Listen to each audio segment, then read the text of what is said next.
நமஸ்காரம். நமசிவாய். தர்மரூபமான வாமனன் நமது எண்ணங்கள் மகாபலி. யோசிச்சு பாருங்க, சிறப்பு எப்படி என்று.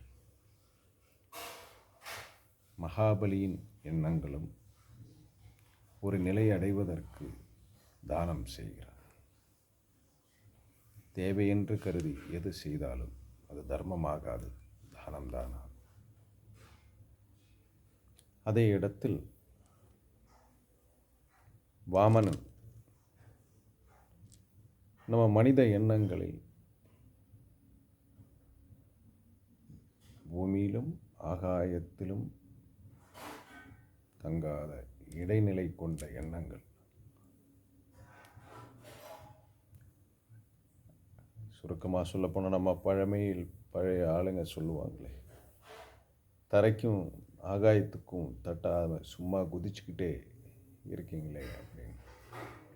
அது போன்று தான் நம் எண்ணங்கள், கனவுகள் தரையில் இருக்கிறது தெரியாமல், ஆகாயத்திலே இல்லாமல் மிதந்து கொண்டு இடைநிலை கொண்டு இருக்கும். அந்த இடைநிலை கொண்ட கனவும் கற்பனையும் மாயையும் கலந்த வாழ்க்கையை தர்மரூபம் நமது தலையில் கால் வைத்தால் என்ன நிலை? யாவும் அடங்கி ஒரு நிலைக்கு வந்து விடுவோம் என்று வாமனன் கதை வழியாக நமக்கு அறிவுரை சொல்கிறான் இறைவன். கதையாக கேட்டால் கற்பனையாக போய்விடும்.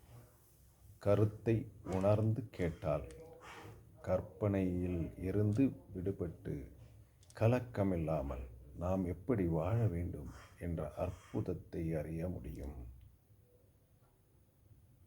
பூமியிலும் ஆகாயத்திலும் இல்லாமல் நடுவில் சுற்றி கொண்டிருந்தால் எங்கும் ஒரு நிலை அடைய முடியாது என்பதற்கு உதாரணமாக,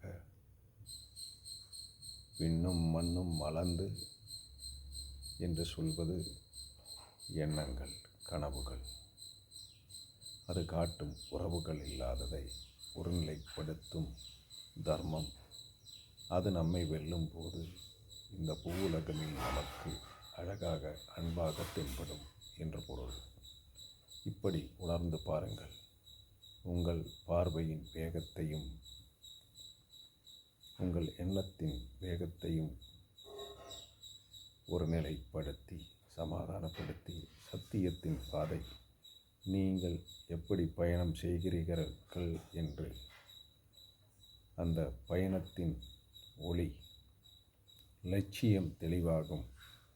கற்பனை இல்லாத கருணையோடு, உணர்வோடு, உறவோடு வாழ உங்களுக்கே உங்கள் எண்ணங்களை வழிநடத்த முடியும் என்று நம் மூதாதிகள் கதை வழியாக கருத்துக்களோடு சொல்லித் தருகிறார்கள்.